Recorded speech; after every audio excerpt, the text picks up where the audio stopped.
we're just talking about the chords to Real Love, right? And how the melody keeps going to B. What's the next chord? D major 7.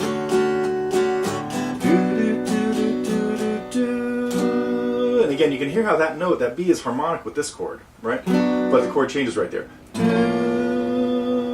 So you hear the clash kind of and that, you're right. What you just asked was that was a hard note to hit. Like I even wavered on it because it's like my ear wasn't happy with it.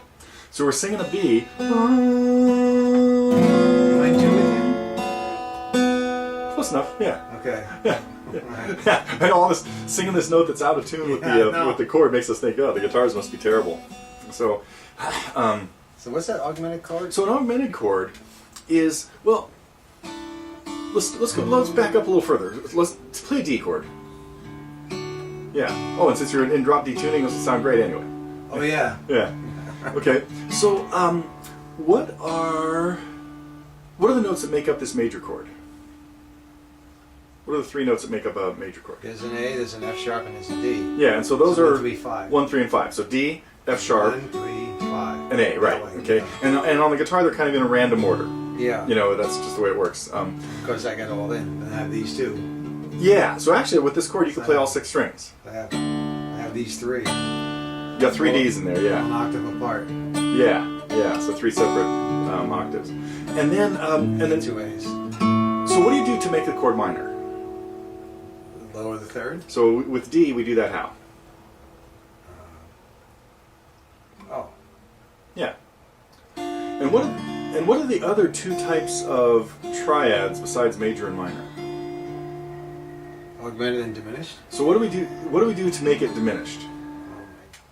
So what we have here is a root, a flatted third, which makes it heads into the world of minor, then a flatted fifth that makes it diminished, and then we have a flatted seventh. So this is some kind of a diminished 7th chord, because we've got a diminished triad plus a flatted 7th. Okay. Now, Think Lennon knew all this? No, he just liked the sound of these weird chords. That's what I was wondering. And he would eventually, I'm sure he learned the names of them, but he Probably probably looked them up in a book and tried them. Right? you know what? I think he and Paul stumbled onto them just because of Playing so much, yeah. But so this chord though is a type of D diminished 7. When I say type, we have 2 types of 7ths that are based on a major chord. We've got a major 7th and a dominant 7th. And the difference between those two chords is what the 7th is. Flatted 7th or regular 7th. Right. So a regular or a major 7th or a flatted 7th is what we call that. This note would be major 7th. So that's why it's always confusing. Dominant 7th and major 7th. Right. It doesn't seem like the dominant 7th is the one that you mostly play. You do. That's why that one's called just 7. That's why that one kind of like got christened, got the right to be the default one. Okay. Because it's the most common one. Okay. Okay. Among other reasons. There's a few other parts of that argument, but we can save that for another I'm sure there's day. a lot to Yeah. this, yeah.